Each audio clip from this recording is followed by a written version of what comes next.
విని సాతాను మాట విని అప్పుడు ఏం చేసింది? ఆదాము ఏం చేశారు? 3వ అధ్యాయం 4వ వాక్యం చదవమ్మా. అందుకు సర్పము, మీరు చావనే చావరు, ఎలా అనగా మీరు వాటిని తిరుదినమున మీ కన్నులు తెరవబడినవియు మీరు మంచి చెడ్డలను ఎరిగిన వారై దేవతల వలె ముందురనియు దేవునికి తెలియనని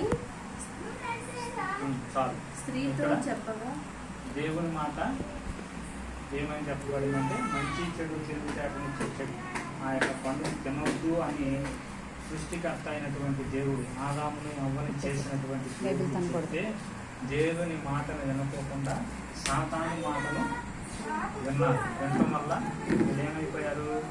పాపంలో పడిపోయి వాళ్ళు ఏం పాపం చేయలే, ఓన్లీ దేవుని మాటను విననందున వారు పాపంలో పడిపోయారు.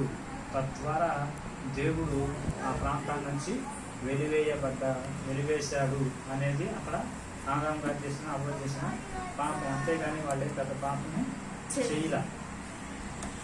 అయితే మనం వినేది చెప్పుడు మాటలు వినకూడదు. కొన్ని దుర్బోధలు వినిపిస్తూ ఉంటాయి, అక్కడికి వెళ్ళాలా ఇక్కడికి వెళ్ళాలా, అటువంటివి కూడా మనం ఏది ఫస్ట్ నుంచి ఎక్కడ ఉన్నాము, ఏది మంచి, ఎక్కడ మనకి మంచి ఆత్మీయత దొరుకుతుంది అనేది మనం చూసుకోవాలి. సాతాను ఆ రకంగా ప్రేరేపిస్తూ ఉంటాడు. కాబట్టి మనం చెవుల ద్వారా వింటే చెడిపోతాం, పడిపోతాం. ఆ మాటలు విన్నామనుకో, మనం ఏదైనా చెడ్డ మాటలు ఇట్లాంటివి వినిపిస్తున్నప్పుడు మనం చెవులు ఏమవ్వాలంటే చెవికి వాళ్ళ చెవులైనా అయిపోవాలి. అంటే అట్లా ఉంటే మంచిది. అది చెవుల గురించి. చెవుల ద్వారా మనం వినేది ప్రతిదీ కూడా పరిశుద్ధంగా పవిత్రంగా ఉండాలి. చెప్పుడు మాట వింటే చెడిపోతాము, దేవుని మాట వింటే బాగుపడతాం, సాతాను మాట వింటే చెడిపోతాం అనేది రెండవదిగా చెవుల గురించి మనం నేర్చుకున్నాం. ఈ ముఖంలోనే మూడవది ముక్కు. ముక్కు గురించి ఏం తెలుసుకుంటాం? సహజంగా వాసన పీల్చుకోవడానికి ఉపయోగపడుతుంది.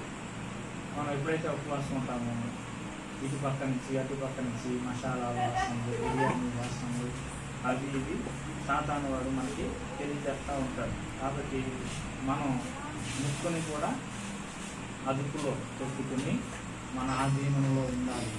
ఉపవాసం ఉన్నప్పుడు ఏదో బిర్యానీ వండారు ఈరోజు ఉపవాసం ఉండకపోతే ఏమైంది, ప్రతిరోజు ఉంటున్నాం కదా, రేపు ఉంటున్నాం కదా, ఈరోజు పోస్ట్ పోన్ చేద్దాం అనుకుని తిండికి మనం బానిసలని కాకూడదు.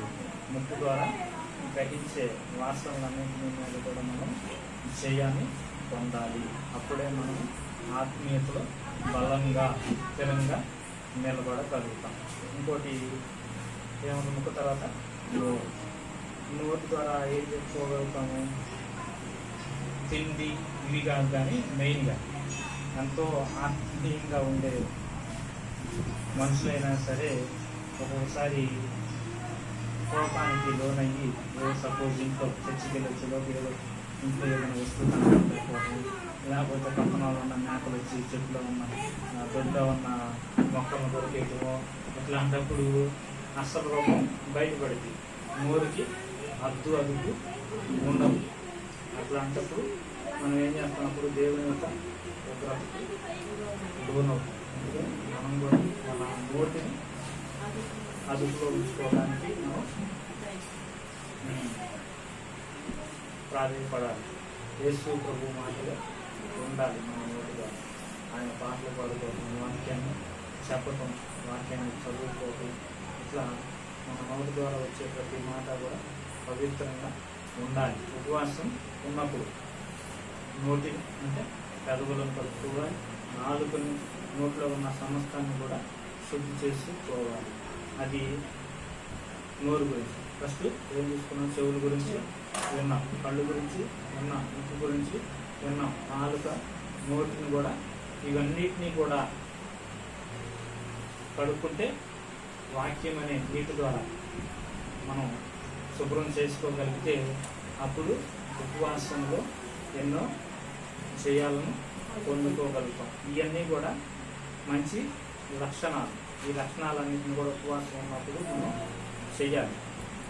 ఉపవాసం ఉండేటప్పుడు ఏం చేయమని చెప్తాం మనం?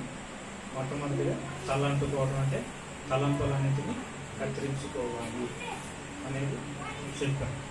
రెండవది ముఖాన్ని కడుక్కోవాలి. ముఖం కడుక్కోవడం అంటే ముఖంలో ఉన్న కళ్ళను కడుక్కోవడం, చెవులను ముక్కుని నోటిని అన్నిటిని కూడా శుభ్రపరచుకోవాలి.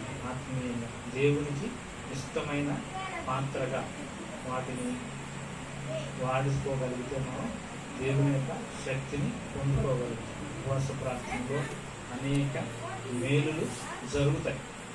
కాబట్టి ఎస్తేరు కానీ, దానియేలు కానీ, ఇంకా అనేక మంది భక్తులు ఉపవాసం ద్వారా, నినేవే ప్రజలు కూడా ఉపవాసం ద్వారా తన యొక్క ప్రజలందరూ కూడా రాజు దగ్గర నుంచి, అధికారుల దగ్గర నుంచి అందరూ కింద స్థాయి నుంచి పై స్థాయి వరకు అందరూ కూడా ఉపవాసం ప్రార్థించుకోవడం, ఉగ్రత నుంచి తప్పించుకోగలిగారు.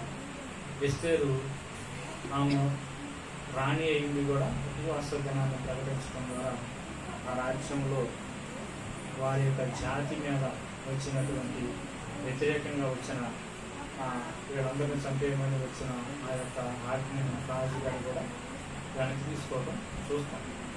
ఇంకా అనేక రకమైన కార్యాలను మనం పొందుకోగలుగుతాం ఉపవాస ప్రార్థన.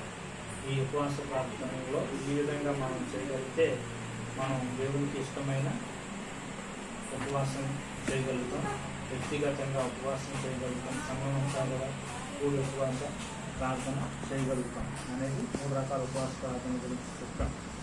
తర్వాత దేవునికి ఇష్టమైన ఉపవాసంగా ఉండాలంటే ఎలా ఉండాలి అనే దాని గురించి చెప్తాం. ముఖం కడుక్కోవాలి, మన తలంపులన్నింటినీ కత్తిరించుకోవాలి, తర్వాత మన ముఖాన్ని కడుగుకోవాలి. ఈ రకంగా మనం చేయగలిగితే దేవుని దగ్గర నుంచి వచ్చే ప్రతి ఆశీర్వాదాన్ని, ప్రతి మేలుని మనము వ్యక్తిగతంగా పొందుకుంటాం, కుటుంబంగా పొందుకుంటాం, సంఘంగా కూడా పొందుకొని సంఘం యొక్క క్షేమాభివృద్ధిని కూడా చూడగలుగుతామని ఈ రాత్రికాల సమయంలో దేవుని యొక్క మాటల ద్వారా మీకు తెలియజేస్తూ, ఆ విధంగా మీరందరూ కూడా ఇంటి చేయగలిగితే మీ జీవితాల్లో కూడా మార్పును చూడగలుగుతారని ఆశిస్తూ ఈ చిన్న మాటలను దేవుని సన్నిధిలో దేవుడు దీవించిన కాక.